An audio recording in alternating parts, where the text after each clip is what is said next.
ذکر عشق و بے خودی کا سلسلہ ہونے کو ہے، ذکر عشق و بے خودی کا سلسلہ ہونے کو ہے، عظمتوں کا رفعتوں کا تذکرہ ہونے کو ہے۔ حضرت شاہ کرم کا ذکر میرے لب پہ ہے، اب میرا سارا سخن ہی دلربا ہونے کو ہے۔ زندگی بھر علم و عرفاں کے جلائے جو دیے، زندگی بھر علم و عرفاں کے جلائے جو دیے، ان دیوں سے پوری دنیا میں ضیاء ہونے کو ہے۔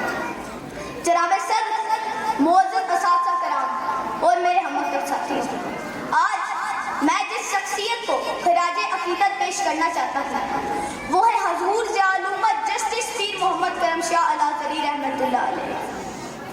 جناب صدر، 20ویں صدی عیسوی میں جن شخصیات نے دین اسلام کی ترویج و اشاعت کے لیے قابل قدر خدمات سر انجام دی، ان میں ضیاء الامت جسٹس پیر محمد کرم شاہ الازہری کا بہت بڑا نام ہے۔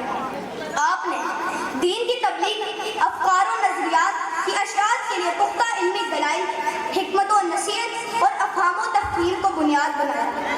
اگر ہم سلجھے ہوئے باوقار انداز میں تبلیغ دین کا فریضہ سر انجام دینا چاہتے ہیں تو اس کے لیے حضور ضیاء الامت جسٹس پیر محمد کرم شاہ الازہری رحمۃ اللہ علیہ کے طریقے تبلیغ اور انداز تحکیم سے رہنمائی مل سکتی ہے۔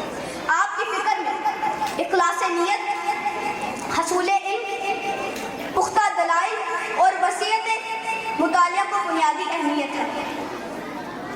آپ کی دینی خدمات کو تادیر یاد رکھا جائے گا۔